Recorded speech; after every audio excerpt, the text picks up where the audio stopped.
Pues os quería decir que para introducir esta recitación, aunque ya la hicimos en febrero, cuando yo empecé a practicar Zen en un monasterio en Nueva York, en realidad no nos daban muchísima instrucción, no nos daban mucha instrucción de cómo practicar Zen y de cuál era el objetivo o cómo había que enfocar la mente, ¿no? Si la mente hay que enfocarla en la respiración, no entretener pensamientos y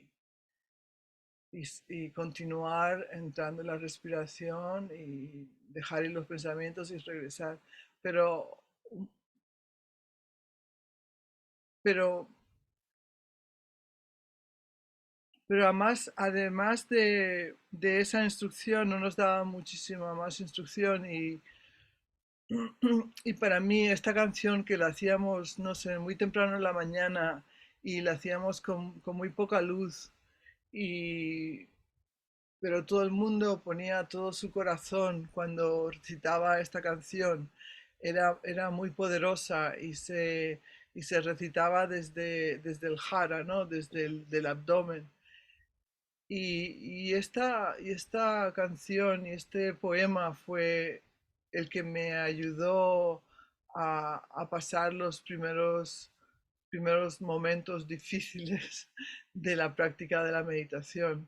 Eh, Me dio muchísima guía y por eso os lo he traído. Eh, Carmen me comentó que, Genan, que cuando yo os di este poema por primera vez, que no expliqué nada, simplemente lo hacíais y ella aún así se benefició mucho, pero he pensado que esta vez sí me gustaría introducirla un poco más y, y deciros de dónde viene también. Y, eh, como sabéis, el Zen comenzó um, a través de un ancestro muy importante en el Zen que se llama Bodhidharma, y él fue el que trajo el budismo del Buda Shakyamuni de la India. Él lo trajo a la China. En la China, el budismo que trajo Bodhidharma se unió al taoísmo ya existente en la China, y el taoísmo fue la religión que de hecho había aceptado, había tomado en sí la religión que desaparecía de la Gran Madre, o sea que el taoísmo es muy femenino. Y, y la unión de este taoísmo en el que se veneraba el principio femenino, perdonad,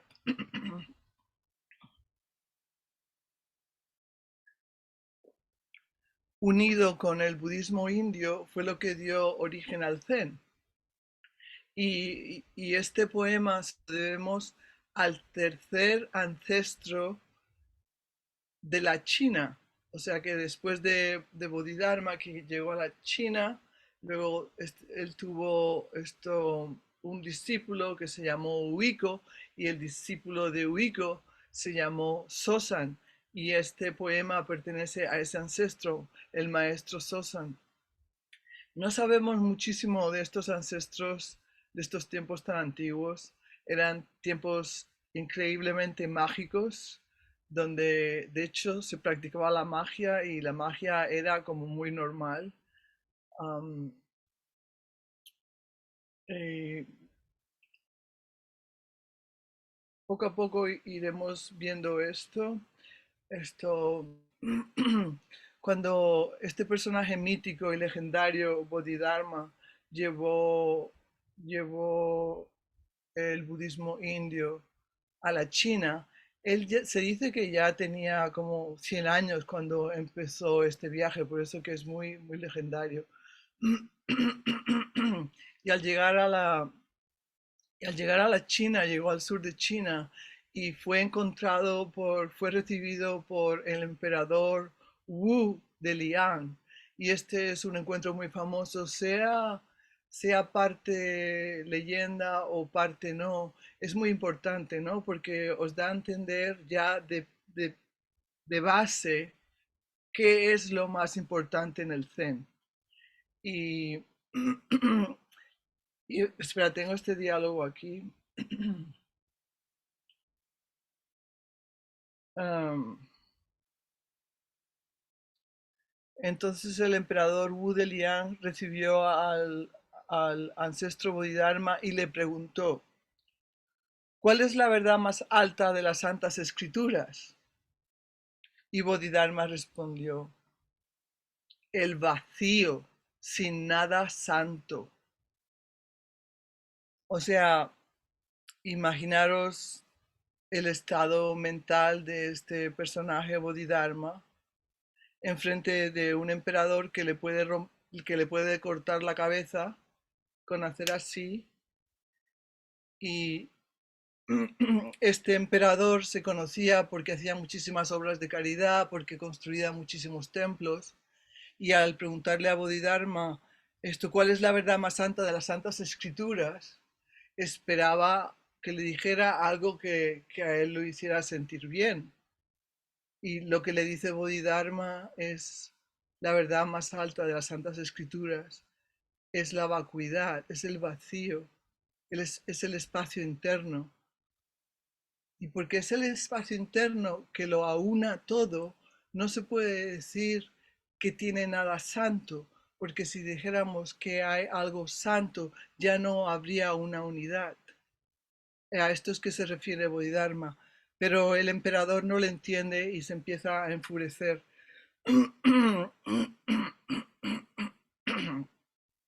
Y le dice, ya, furioso, ¿quién está delante de mí? Y Bodhidharma responde, no sé, no sé. Pero, o sea, este no sé de Bodhidharma no es el no sé de la mente ignorante o de la mente que está en un estado de confusión o la mente que no sabe qué decir, sino él está presentándose él mismo como el vacío sin límites, como el vacío que es pura potencialidad y es pura unidad. Entonces, pues el emperador se quedó sin saber qué decir y Bodhidharma se fue y, y después de que se fue, él llamó a sus seguidores, a sus asistentes y les preguntó, ¿quién es este hombre? Y le dije, este es el gran Bodhisattva. Y entonces dijo, "Oh, pues quiero volver a hablar con él", y dijo, no, él ya se ha ido y no va a regresar. Y esta es la primera historia de cómo llega el Zen a la China y, y la luz, y la luz que trae este primer ancestro que se ha ido conservando en el Zen de ancestro a ancestro, ¿no? Y que ha llegado hasta nosotros ahora intacta este tipo de transmisión, que es la transmisión de la luz esta que es vacía.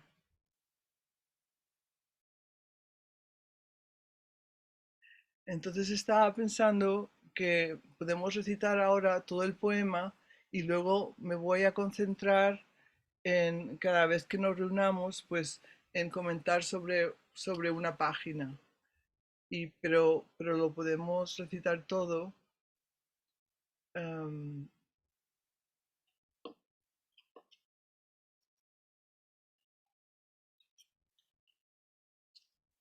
lo tenéis vosotros, tenéis, yo os lo mandé esto en un archivo, pero también podéis seguir la computadora. A mí me cuesta más trabajo seguirlo en la computadora porque está como muy pequeño. Así que si queréis yo recito. ¿Cómo lo podemos hacer para que nos suene um, bueno, pues recito yo y vosotros me seguís desde vuestra casa porque si no se va a distorsionar todo el sonido.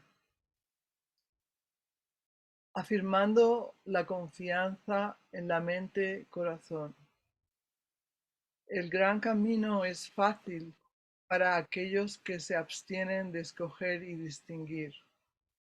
Cuando sabemos trascender nuestras preferencias, el camino se muestra con claridad. Sin embargo, cuando discriminamos en lo más mínimo, la tierra y el cielo se separan. Si vieras claramente la verdad, descartarías tus opiniones en pro o en contra. Apegarnos a nuestros gustos y disgustos es la enfermedad de la mente, y el no ver la profunda verdad del camino oscurece la calma esencial de la mente-corazón. El camino es perfecto como el cielo abierto, donde no hay escasez ni exceso. Nuestro apego a la selección previene que nos demos cuenta de esta simple verdad. El aferrarnos tanto al mundo externo de las cosas como al mundo interno del vacío nos condena a vidas amarradas. Simplemente date cuenta de que todo es uno y los falsos puntos de vista se desvanecerán por sí mismos. Cuando dices que las cosas son reales, no ves su propia realidad. Y si dices que las cosas son vacías, también opacas su realidad. Mientras más piensas y hablas acerca de esto, más te alejas de la verdad. Corta con todas las palabras y pensamientos innecesarios y no habrá lugar al que no puedas ir. Regresando a la raíz misma, le encuentras significado a todas las cosas. Si persigues las apariencias, no verás la fuente original. El despertar es ir más allá del vacío y de la forma. Todos los cambios en este mundo parecen reales debido a la ignorancia.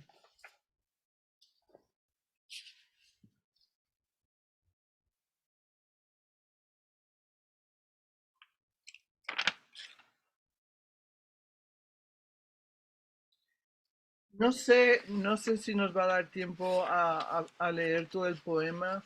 Yo prefiero, ya que hemos leído la primera página, empezar a explicaros la primera página y, y la próxima vez, como no tendría que hacer la introducción del principio de Bodhidharma y del autor de este poema, pues será más, tendré un poco más de tiempo para leer por lo menos la primera y la segunda página.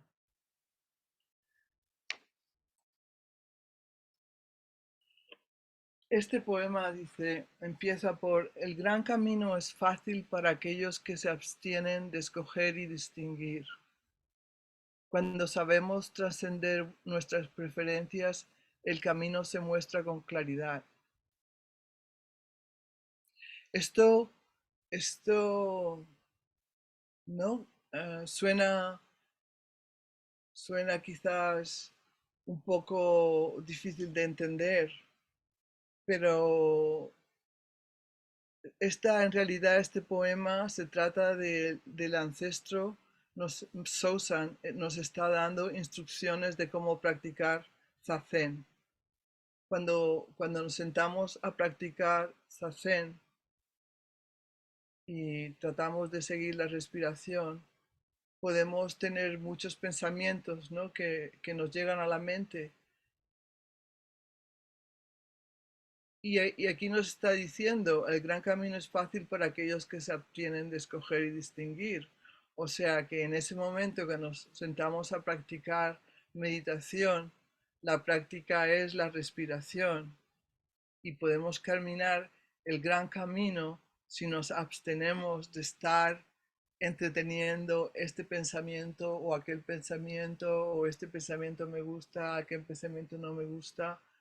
Um, o sea que el camino es fácil si nos mantenemos en la respiración y nos abstenemos de escoger y distinguir. En la vida tenemos que escoger y distinguir continuamente, pero en la práctica de Zazen simplemente podemos dedicarnos a hacer la práctica de seguir nuestra respiración. Regresar a la respiración, regresar a la respiración, regresar a nuestro abdomen. Cuando sabemos trascender nuestras preferencias, el camino se muestra con claridad. La práctica de Zazen, pues, necesita disciplina. No es sentarnos un momento y no elegir y distinguir por un momento, sino que es una práctica de sentarnos y practicar y no desviarnos, y no se trata de que haya pensamientos o no, porque siempre va a haber pensamientos. Se trata de que hemos decidido que vamos a seguir la respiración cuando nos sentamos a practicar Zazen, y no vamos a estar entreteniendo estos pensamientos simplemente cuando practicamos Zazen. Cuando empezamos a meditar, primero nos identificamos con la mente del ego, la cual es la mente de las preferencias y de los pensamientos sin fin. Este ancestro, el maestro Sosan, era un hombre muy iluminado, que vivía desde la mente más profunda o la mente del vacío, que es luminosa y vasta como el firmamento. Y fíjate, esto os quiero decir, es zen de lo femenino sagrado, pero el zen de lo femenino sagrado incluye a muchos hombres maravillosos que nos han traído esta luz de uno a otro. Y este es uno de estos grandes personajes. El ancestro nos insta a que nos abstengamos de escoger y distinguir. ¿Y cómo podemos hacer esto? La práctica de Zazen nos invita a que regresemos a nuestra respiración, a que estemos en el aquí y en el ahora de nuestra respiración. La práctica de estar en el aquí y en el ahora de nuestra respiración es el gran camino al cual se refiere el tercer ancestro del Zen en la China. Entonces, cuando hacemos esto y la práctica, en nuestra práctica se va desarrollando, en algún momento puede que experimentemos el silencio e inmensidad de la mente. Este es nuestro verdadero hogar. Entonces entonces cuando conocemos nuestro verdadero hogar, que es vacío, entonces desde este lugar podemos escoger y distinguir sin aferrarnos a ellos. Poco a poco, a través de la práctica, empezamos a vivenciar aquello que es más grande y más profundo que las preferencias.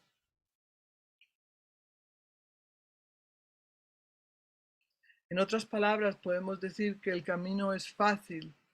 Lo difícil al principio es abstenernos de escoger y distinguir. Los pensamientos nos distraen y nos sacan de nuestra meditación, pero los pensamientos no son el problema. El problema es que nos apegamos a ellos. Y luego las siguientes estrofas dicen: sin embargo, cuando discriminamos en lo más mínimo, la tierra y el cielo se separan. Si vieras claramente la verdad, descartarías tus opiniones en pro o en contra. De hecho, cuando tenemos una experiencia de nuestro vacío interior, que lo tenemos todos, lo que pasa es que no tenemos acceso a él, a este vacío, porque nuestra mente normalmente está tan llena de pensamientos que es muy difícil de acceder a este vacío interno. Este vacío interno es muy diferente de cuando alguien dice, ay, me siento vacía, mi vida está vacía, o sea, como que no tengo nada por dentro, o sea, me siento completamente vacía. Es muy diferente. Este tipo de vacío es un vacío que es plenitud, es alegría, es satisfacción y es unidad. Es muy diferente del vacío de no tener nada que te llene por dentro.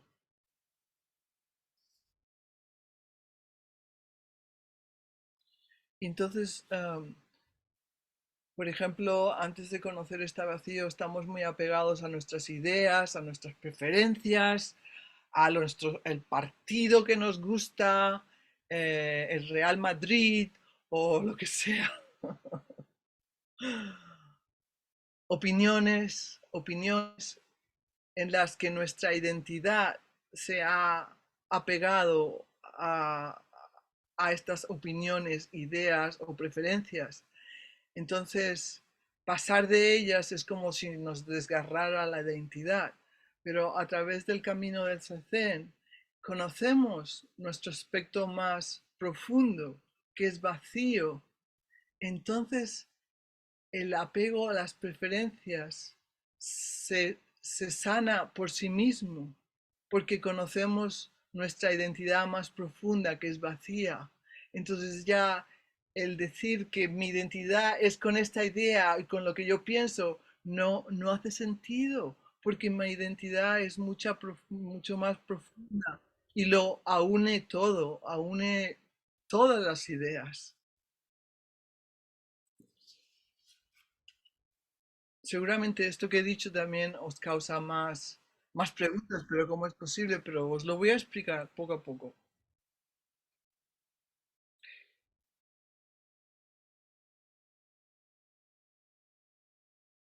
Y luego dice el poema, apegarnos a nuestros gustos y disgustos es la enfermedad de la mente. Porque imaginaros que si nuestra mente original es vacía, quiere decir es la expresión de la unidad de todo. Y este ancestro vive desde esa mente que está unida, el de repente imaginarse la mente que está, digo, tapada por los pensamientos sin fin a la que no podemos acceder a nuestra profundidad, pues él lo llama que es la enfermedad de la mente, pero no os lo toméis a mal. Y claro, obviamente si esa unidad es lo que produce la calma y el bienestar de la mente, cuando perdemos el contacto con esa unidad, pues perdemos la calma esencial de nuestra mente-corazón.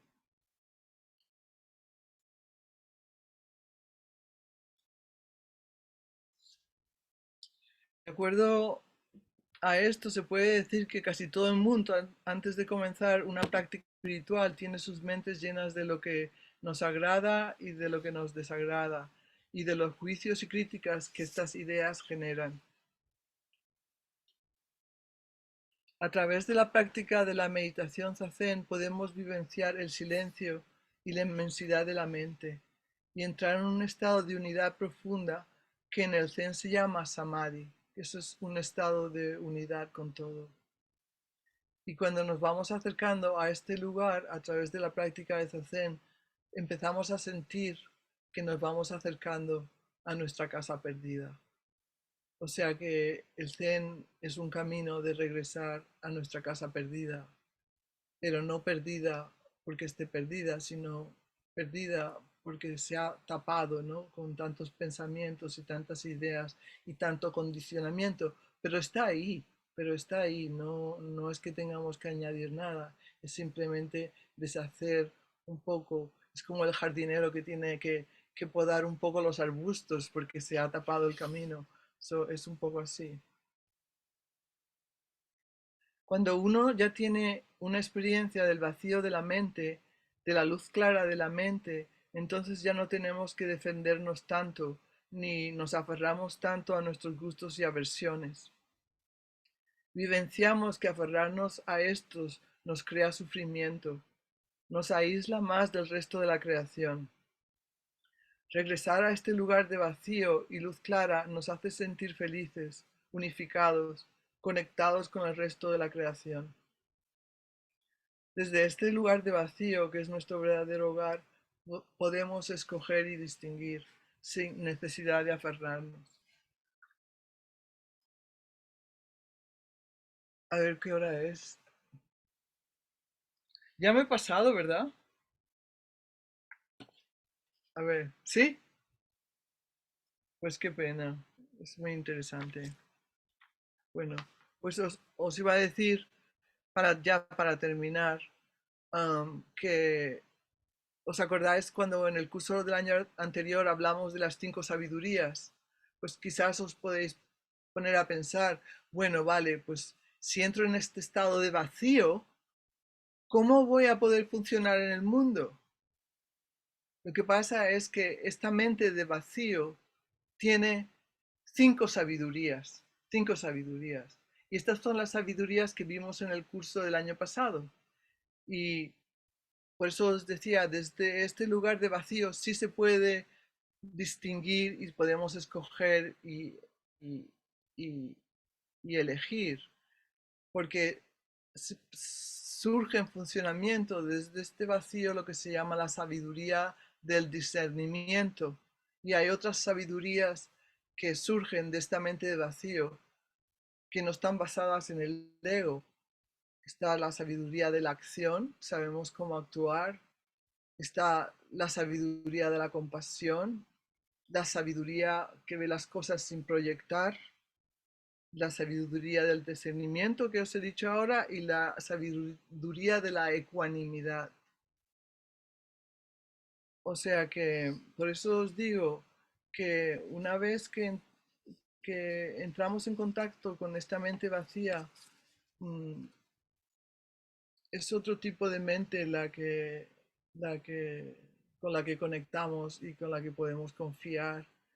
Y es un proceso gradual, no es un proceso de que vamos a hacer el cambio ya mismo ahora, no, sino es un proceso de práctica, de tener un poco de disciplina, de practicar meditación un poco todos los días, de practicar meditación, sazen y simplemente prestar la atención a nuestra respiración,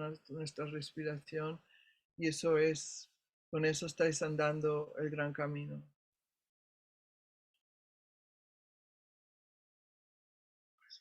Esta es la primera pequeña introducción a afirmando la confianza en la mente-corazón. Ahora ahora tenemos 5 minutos más de levantarnos un momento porque tenemos otro periodo de zazen.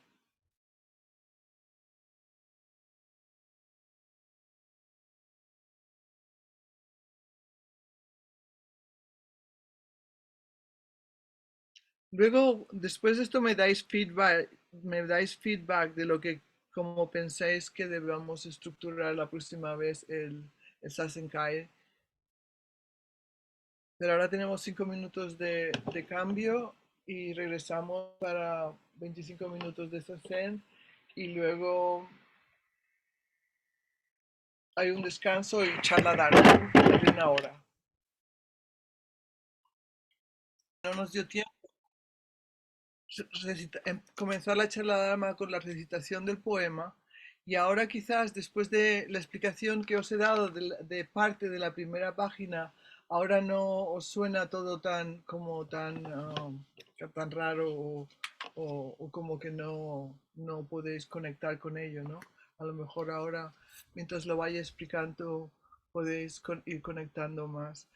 Pues por las distorsiones de sonido, pues empiezo a leerlo otra vez.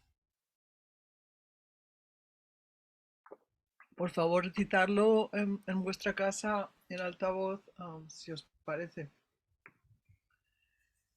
El gran camino es fácil para aquellos que se abstienen de escoger y distinguir.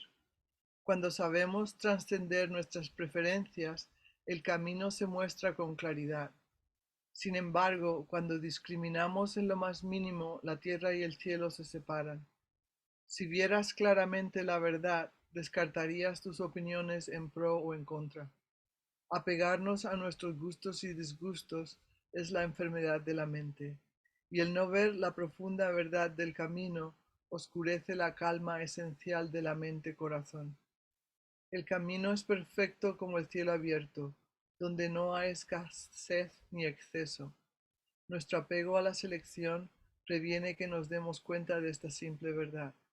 El aferrarnos tanto al mundo externo de las cosas como al mundo interno del vacío nos condena a vidas amarradas. Simplemente date cuenta de que todo es uno y los falsos puntos de vista se desvanecerán por sí mismos. Cuando dices que las cosas son reales, no ves su propia realidad. Y si dices que las cosas son vacías, también opacas su realidad. Mientras más piensas y hablas acerca de esto, más te alejas de la verdad. Corta con todas las palabras y pensamientos innecesarios, y no habrá lugar al que no puedas ir. Regresando a la raíz misma, le encuentras significado a todas las cosas. Si persigues las apariencias, no verás la fuente original. El despertar es ir más allá del vacío y de la forma. Todos los cambios en este mundo parecen reales debido a la ignorancia.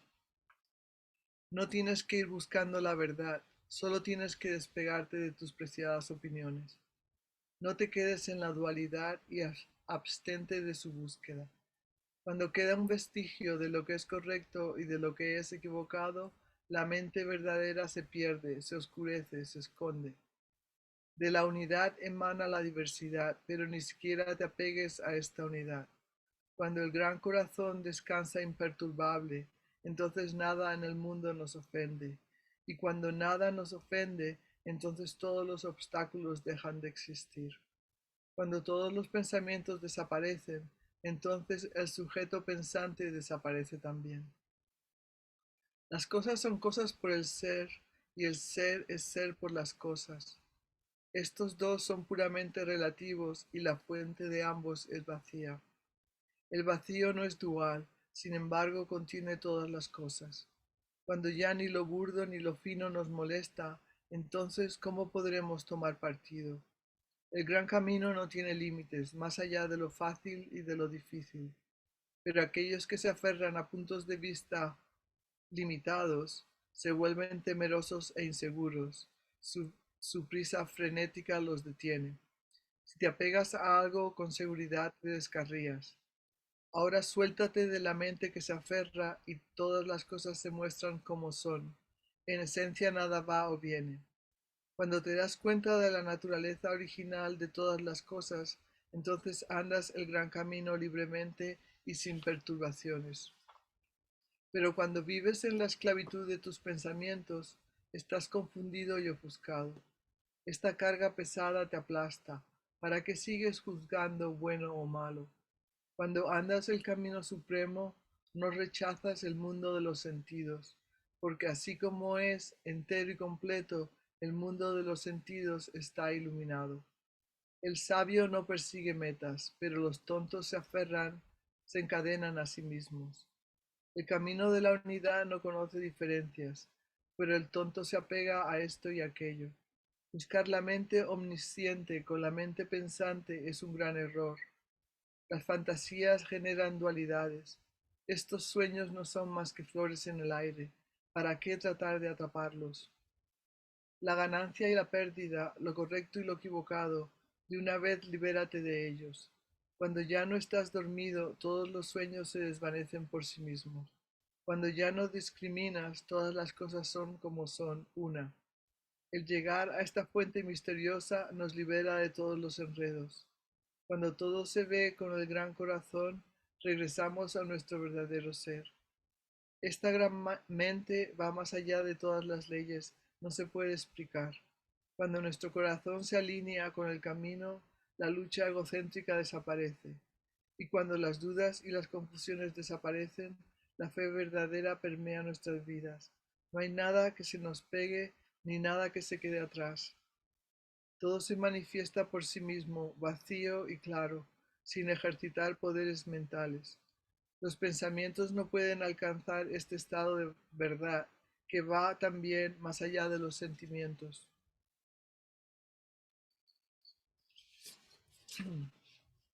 En este estado verdadero de vacío, el otro y el yo ya no existen. Para entrar en este mundo de vacío, inmediatamente di no hay dos. En este no dos todo es lo mismo, sin nada separado o afuera. El sabio de todos los tiempos y lugares ha despertado a esta verdad primordial. El camino está más allá del espacio y del tiempo, donde un instante son 10.000 años. No solo aquí, no solo allí, la verdad está enfrente de tus propios ojos. Las distinciones de grande y pequeño ya no tienen relevancia. Lo más grande es lo más pequeño también. Aquí las limitaciones no tienen lugar. Lo que es, no es. Lo que no es, es. Si esto no lo tienes claro, todavía estás lejos de la verdad interna. Una cosa es todo, todas las cosas son una. Cuando te das cuenta de esto, todo está unificado y completo. Cuando la confianza y el corazón no están separados, y no están separados el corazón y la confianza, esto va más allá de las palabras, del pensamiento. Desde este momento no hay ayer, no hay mañana, no hay hoy.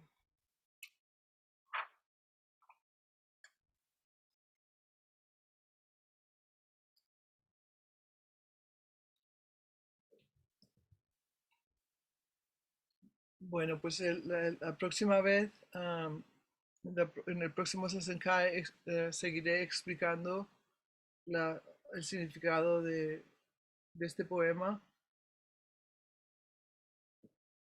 En realidad contiene en sí todas las enseñanzas del Zen, pero luego estas enseñanzas se pueden ir viendo desde diferentes puntos de vista y podemos ir ampliando nuestra visión desde un punto de vista a otro y ir entendiendo más.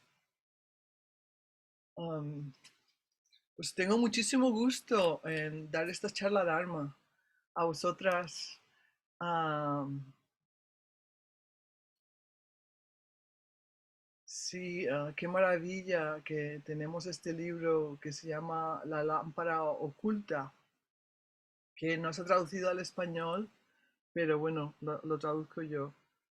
Traduzco cada koan.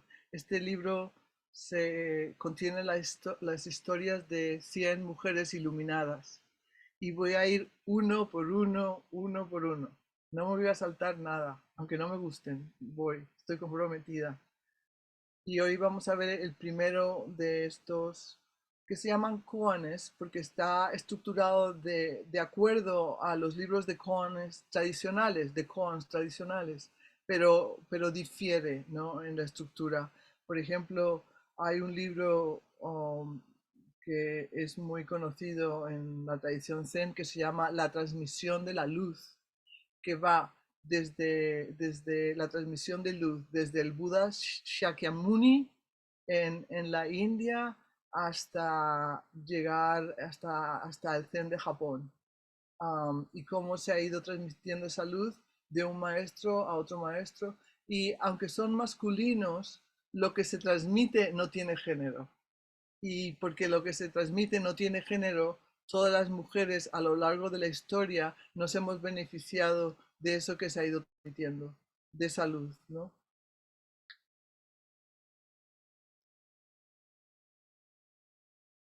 Y también la mayoría de las enseñanzas de estos koans también trasciende el género de sus protagonistas. Son enseñanzas tanto para hombres como para mujeres.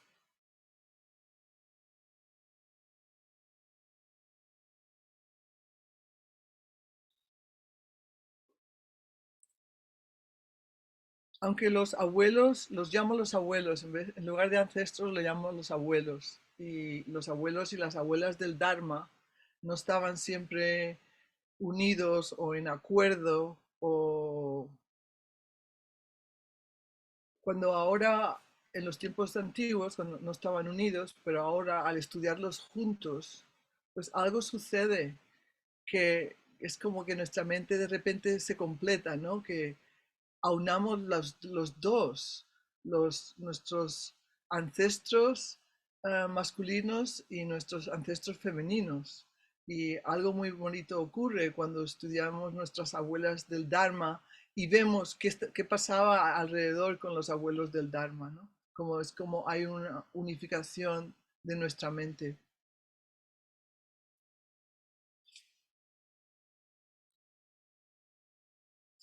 El libro este que os decía de la transmisión de la luz eh, está en orden cronológico y un maestro le pasa la luz al otro, no hay una transmisión de mente a mente, que es la luz esta que es la luz clara que se pasa de mente a mente, hay una conexión muy profunda entre mente y mente. En este libro, La lámpara oculta, no es así, son historias de mujeres, pero no hay una transmisión de luz cronológica. pero hay una transmisión de luz y la transmisión de esa luz es ahora a nosotras aquí que lo estamos estudiando. Las autoras de este libro eh, se llaman Florence Kaplow y Susan Moon. Escriben, en cada familia tenemos ambos, abuelas y abuelos. Si solo escucháramos la sabiduría de nuestros abuelos, algo en nuestro corazón estaría incompleto. Es lo mismo en el Dharma. Si solo escuchamos las historias de nuestros abuelos, pues algo en nuestro corazón está incompleto. Y ahora al estudiar las historias de algunas de nuestras abuelas en el Dharma, algo internamente como que se completa. Aunque la lámpara escondida fue escrita por y sobre mujeres, no es solo para mujeres. Las historias de nuestras abuelas en el Dharma son historias para todos, ya que todas las mujeres, hombres y personas de todos los géneros tenemos o tuvimos abuelas.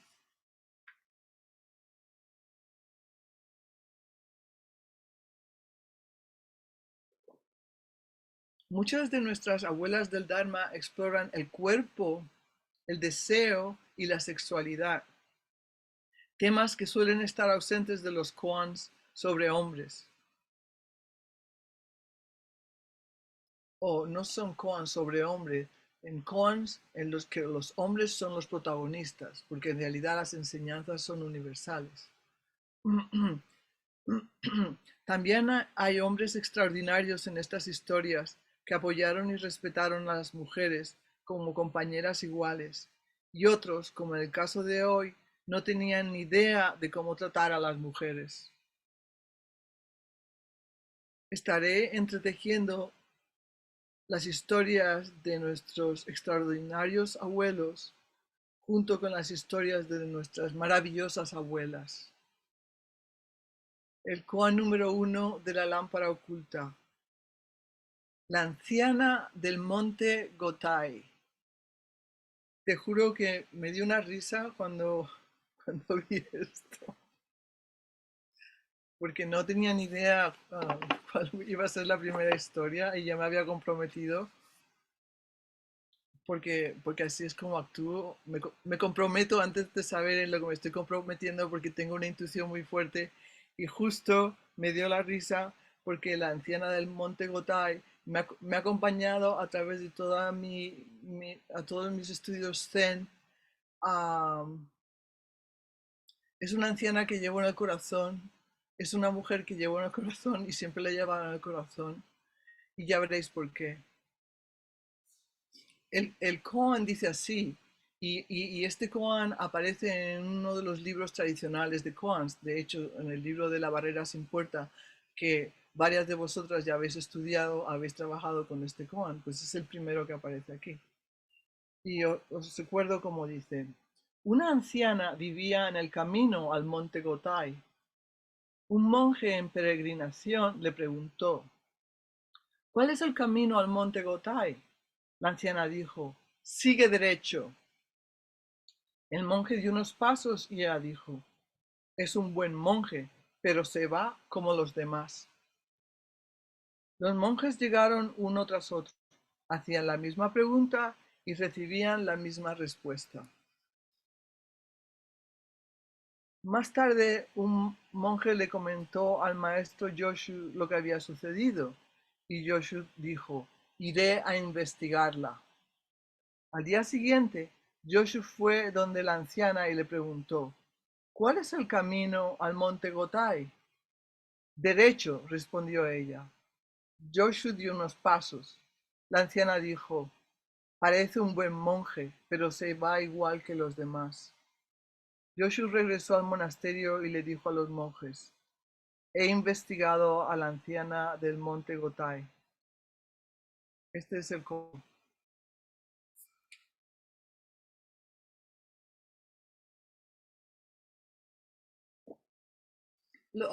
Para los que no sabéis, la mayoría sí lo sabéis, los koanes son, por lo general, hay koanes de apertura al principio, pero luego por lo general los koanes son historias que narran acontecimientos entre maestros y estudiantes en los que se hace una pregunta que, que te ayuda a profundizar en esa mente vacía, ¿no?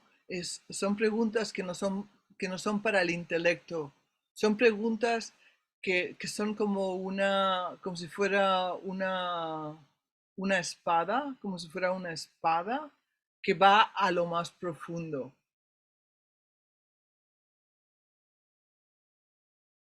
Y ese es el propósito de los koans, ayudarnos a trascender la mente conceptual e intelectual, no porque haya algo que esté mal con la mente conceptual o intelectual, no, pero para ayudarnos a vivenciar la profundidad de la mente en su totalidad, no solamente quedarnos al nivel conceptual e intelectual.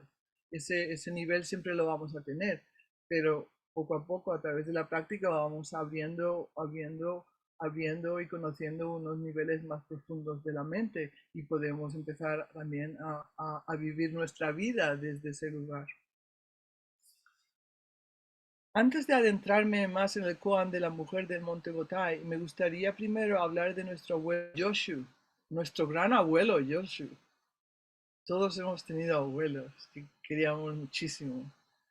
Digo, yo pienso, no sé. Yoshu vivió en el siglo octavo en la China y era muy taoísta. Todos estos primeros maestros son muy taoístas. Vivió durante la dinastía Tang en la China, época en que el Zen floreció. Y estas cosas históricas no las tenéis que, nada os lo tenéis que aprender de memoria. De hecho, la forma en que uno escucha las charlas dharmas, es relajándose, abriéndose y dejar que mis palabras como la lluvia te empapen.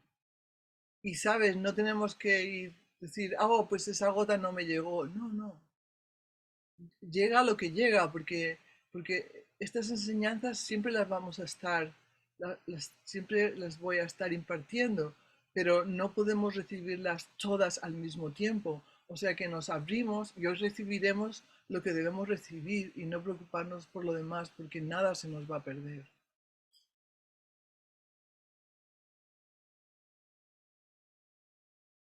Hay muchos koans en las colecciones tradicionales que transmiten las enseñanzas de Yoshu, de nuestro abuelo, de nuestro gran abuelo Yoshu.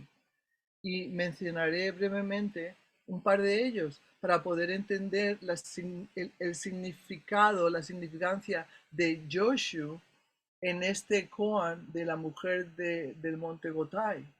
O sea, nos da un contexto de cómo estaba el Zen en aquel momento. Es muy bonita la historia de cuando Yoshu encontró a su maestro por primera vez. Y este encuentro podría lo mismo ser entre una maestra y su discípula. No hay diferencia, en realidad no hay ninguna diferencia. Cuando Yoshu conoció a Nancy por primera vez, Yoshu era muy joven, se dice que tenía como 17 años nada más. Nansen, que estaba acostado en su cama porque no se sentía bien, estaba un poco enfermo, vio venir a Yoshu y preguntó, ¿de dónde vienes? Los maestros Zen um, de antaño siempre estaban tratando de ver en en qué nivel está la mente, ¿no? ¿Está a un nivel superficial, intelectual nada más? ¿O está a un nivel más profundo? Entonces le dice, ¿de dónde vienes? ¿Cómo cómo le responde Yoshu? Vengo del templo figura de la felicidad. Vengo del templo figura de la felicidad. Ah, bueno, no es mala respuesta. Entonces Nansen le dice, ¿y viste la figura de la felicidad? Y Yoshu le dice, la figura de la felicidad no vi, pero pero a un Buda acostado estoy viendo. Entonces Nansen, que se sentía mal, de repente se pone de pie y le dice, ¿tienes ya un maestro? Es como diciendo, oye, si estás libre, aquí estoy yo, ¿eh? Si necesitas un maestro, y Joshua respondió, sí.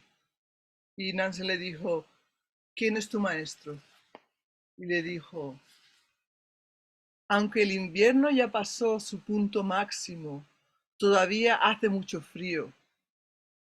Quiero sugerirle a usted, mi maestro, que cuide bien su cuerpo. Aquí se quedó ya sellada esa relación.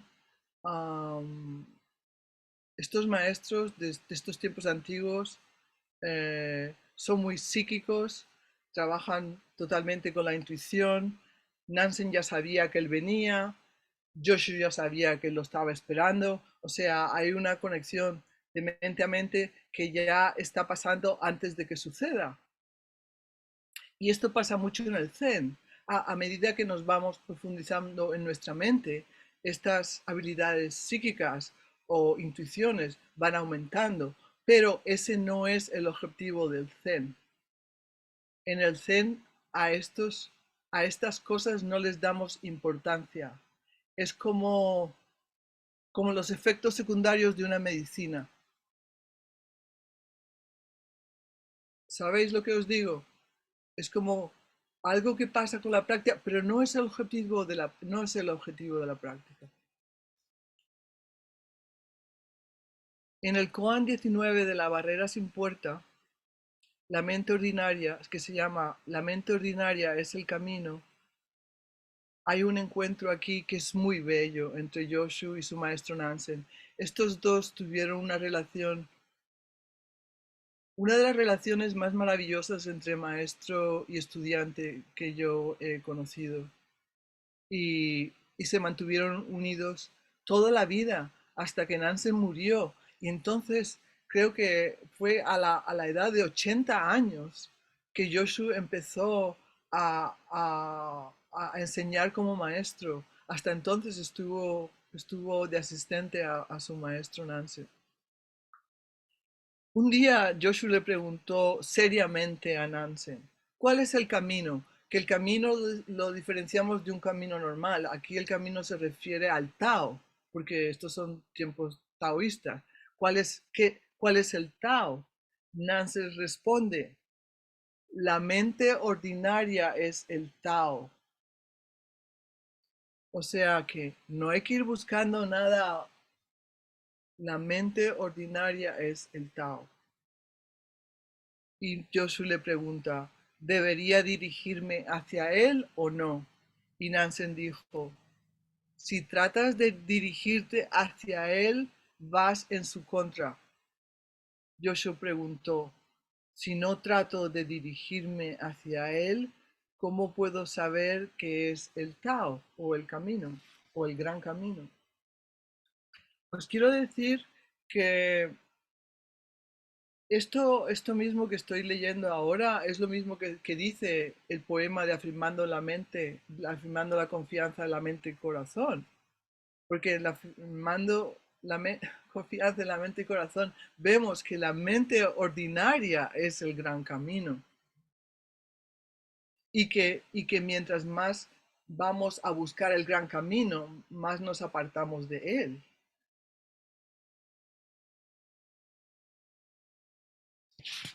Entonces Nansen le responde, el camino no pertenece al saber o al no saber. Saber es engaño. El no saber es una conciencia en blanco. O sea que ahí no nos estamos refiriendo al vacío, sino al no saber de la ignorancia. Dice, cuando realmente has alcanzado el verdadero camino o el verdadero Tao, más allá de toda duda, lo encontrarás tan vasto e ilimitado como el firmamento mismo. A mí esto me parece tan bello. Imaginároslo solo por un momento, que vuestra mente es el firmamento mismo, que vuestra mente contiene el firmamento entero. Eso es la mente vacía, porque está vacía, puede contener el firmamento entero.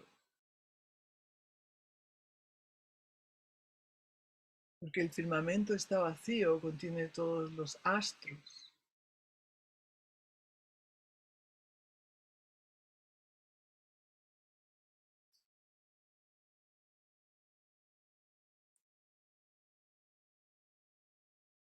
Y Nansen continuó, ¿cómo se puede hablar de ello en un nivel de bien o mal? Aquí otra vez son la discriminación, la dualidad. Con estas palabras, Joshua se iluminó de repente. Sí que Joshua y Nansen son dos de nuestros maestros, son dos de nuestros abuelos Zen, quienes nos han enseñado cómo vivenciar la claridad mental de generación en generación.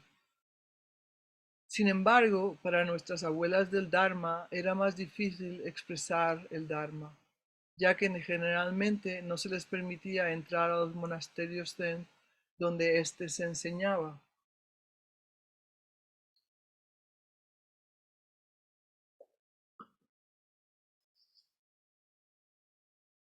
Las mujeres tuvimos que luchar mucho para poder practicar el budismo, desde la época del Buda hasta siglos después.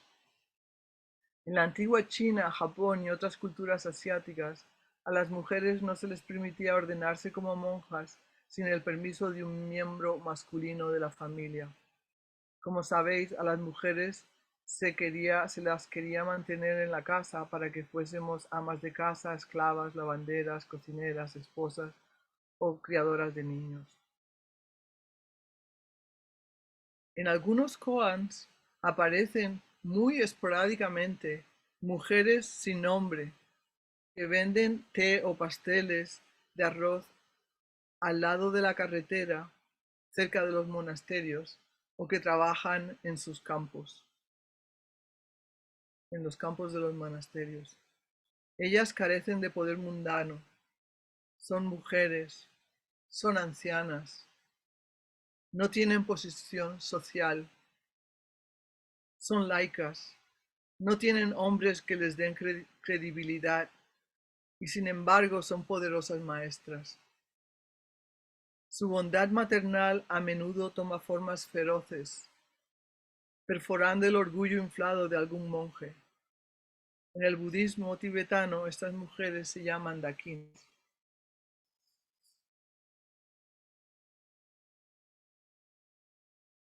Estas mujeres mayores que vivían en tiendas de té y pasteles cerca de los monasterios eran mujeres muy espirituales que recibían las enseñanzas de lo que escuchaban de los maestros y los monjes que iban en peregrinación.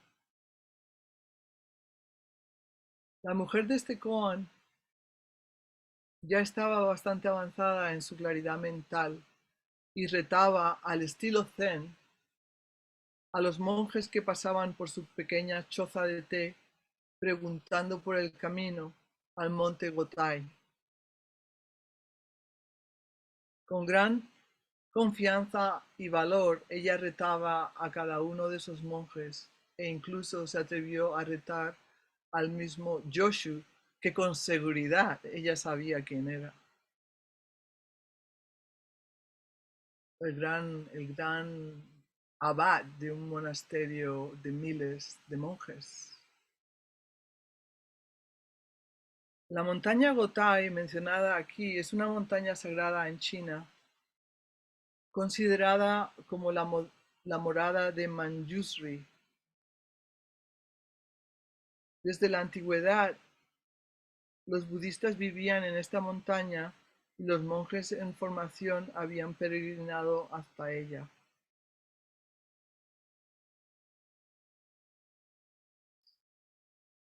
La montaña Gotai es un símbolo de nuestro verdadero ser.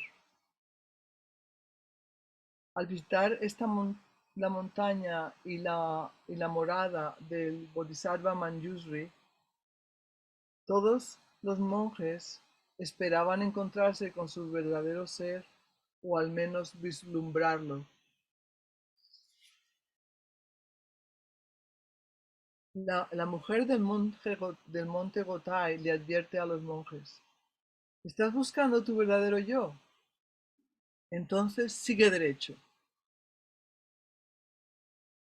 Nuestras abuelas en el Dharma están por lo general ausentes de los textos Zen, pero de repente aparece una aquí y está predicando el Dharma.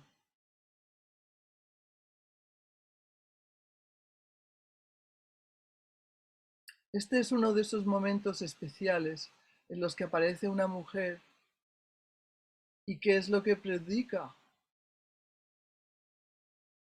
Ella predica que si estás buscando tu verdadero ser, sigas derecho.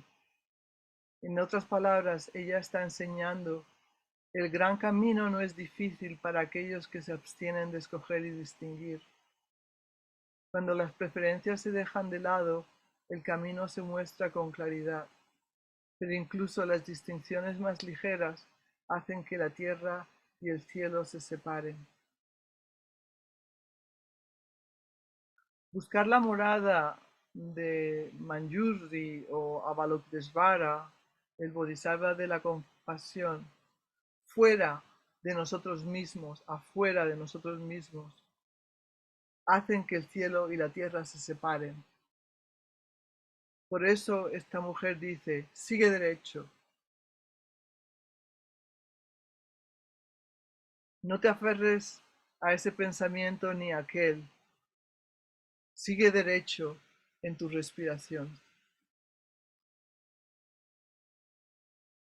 Esta contestación perturba a los monjes, porque el camino al monte Gotai se conoce como un camino montañoso muy sinuoso. Imposible ir recto, imposible ir derecho. Pero claro, ella se está refiriendo al camino dentro de nosotros mismos, el verdadero lugar donde podemos encontrar nuestro verdadero ser. Hoy podemos honrar a la mujer del monte Gotai y con ella estamos honrando a todas nuestras abuelas en el Dharma, cuyos nombres han sido olvidados, dejados fuera. Es importante recordar a nuestras abuelas en el Dharma, hoy y siempre, en beneficio de nuestro planeta y de todos los seres. Algunas de nuestras famosas abuelas, como Tara o Kuan Yin, se comprometieron para liberar a todos los seres en el cuerpo de una mujer. Y la mujer del monte Gotai es un bodhisattva que intenta liberar la mente de los monjes. ¿Sabes lo que es un bodhisattva? Casi todas, pero por si acaso, ¿verdad? Bodhisattvas son personas que a través de la meditación se han dado cuenta de que la felicidad individual está íntimamente ligada a la felicidad colectiva y por ello se comprometen a ayudar a todos los seres en beneficio propio. Esta es una vivencia muy profunda.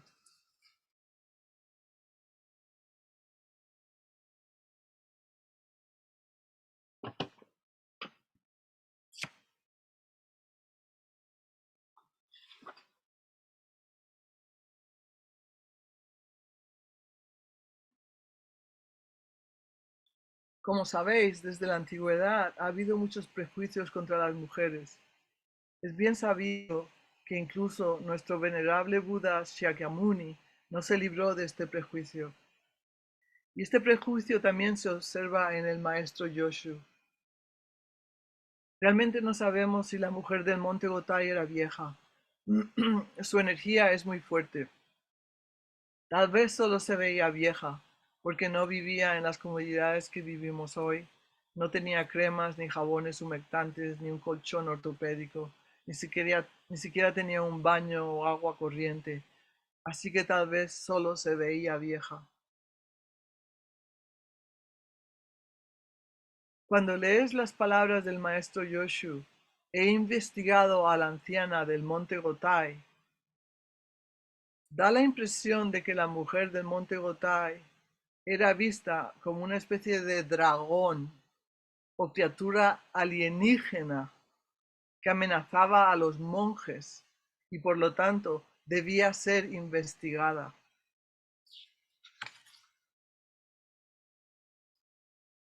Y esto se entiende. porque en aquel tiempo las mujeres, no era usual que las mujeres siguiéramos libremente un camino espiritual. Se suponía que le perteneciéramos a alguien y no que fuéramos libres, como la mujer del monte Gotai. Entonces, ¿qué clase de criatura es ella y qué hace suelta fuera de su jaula, bebiendo té y pasteles en camino al monte Gotai, amenazando la ignorancia de los monjes con su sabiduría?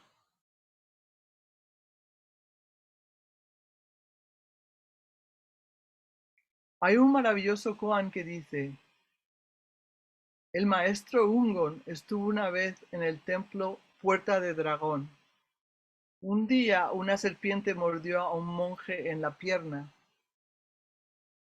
Uno de los monjes preguntó: este es el templo de la Puerta del Dragón. ¿Por qué lo mordió una serpiente? El maestro, en respuesta, manifestó repentinamente al gran Bodhisattva. Este koan es una bonita historia, ¿no? Porque en el templo que está guardado por un dragón, un monje de repente es mordido. Pero lo que el maestro hace es que él manifiesta él mismo al gran Bodhisattva. Entonces, si uno estuviera trabajando con este koan, con un maestro en el tipo Zen, entonces tú tendrías que manifestar al gran Bodhisattva. Ah, de eso es lo que se trata, ¿no?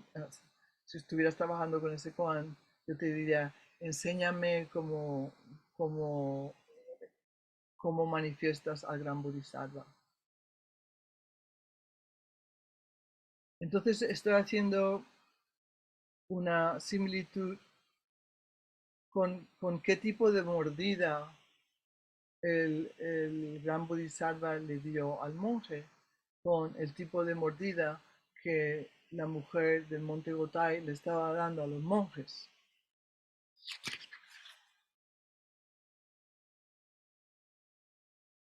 Y es esta clase de mordida. El gran camino no es difícil para aquellos que se abstienen de escoger y distinguir. Cuando las preferencias se dejan de lado, el camino se abre con claridad. Pero incluso las distinciones más ligeras hacen que la tierra y el cielo se separen.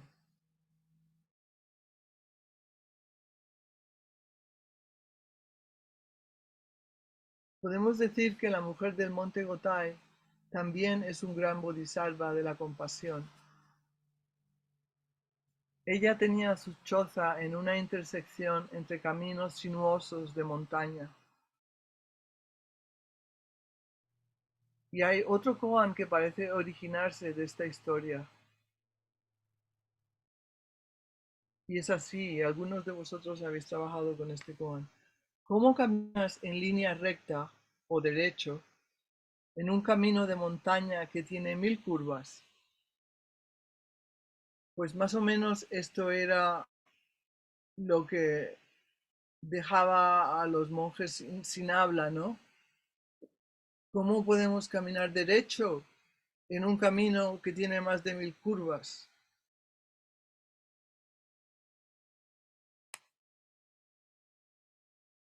Entonces, si estuvieras trabajando con ese koan, tendrías que enseñar cómo vas derecho en un camino de 1000 curvas.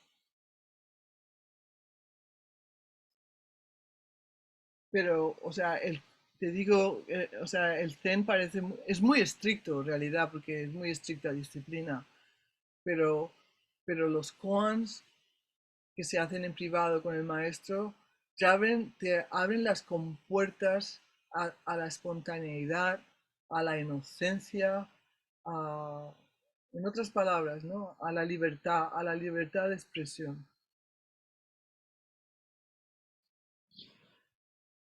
Ahora, este es el último koan del que os voy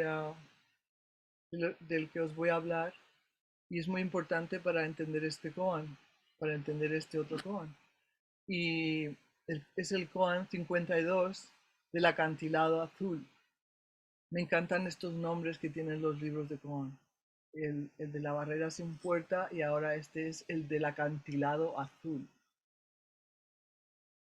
Y se titula Joshu deja pasar a los burros y deja pasar a los caballos. Un monje le preguntó a Joshu, durante mucho tiempo he oído hablar del puente de piedra de Joshu, pero ahora que he venido solo veo un puente de madera, de troncos.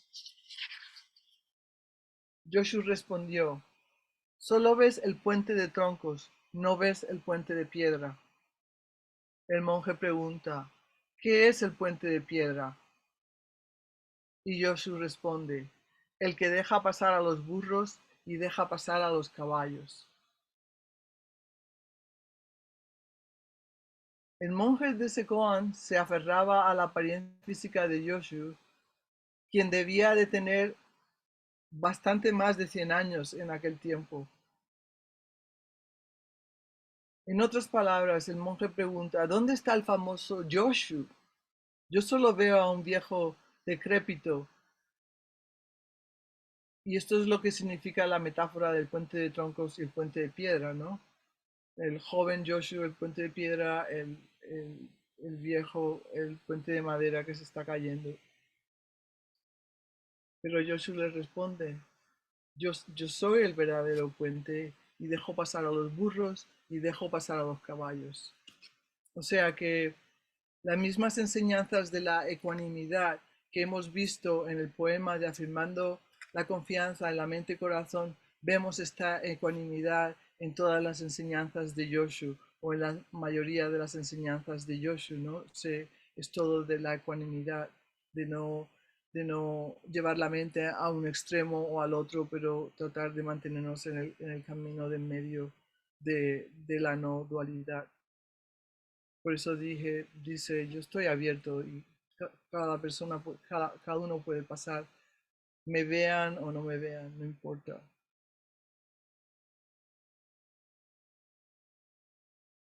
Pero tristemente yo, su gran maestro, no estaba libre de prejuicios y es muy probable que él no viera tampoco a la verdadera mujer del monte Gotai y solo viera la apariencia de una mujer vieja y no viera a la verdadera mujer de la ecuanimidad, la que deja que los burros y los caballos pasen.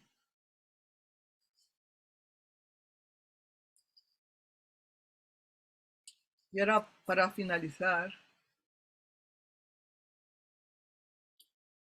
tengo otro final para el koan de la gran mujer de Monte Gotay, que dice así. Al día siguiente, Joshu fue donde la anciana y le preguntó, ¿cuál es el camino al Monte Gotay? La anciana respondió, sigue derecho. Joshu dijo, exactamente, venerable dama, dentro de mí está el camino. ¿Te gustaría un poco de té? La venerable dama dijo, claro que sí, buen monje. Usted no se va como los demás. Joshu regresó al monasterio y les dijo a los monjes, les aconsejo que sigan las instrucciones de la gran dama del monte Gotai. Y con esto finaliza mi charla dharma. Mahaprashna Paramita.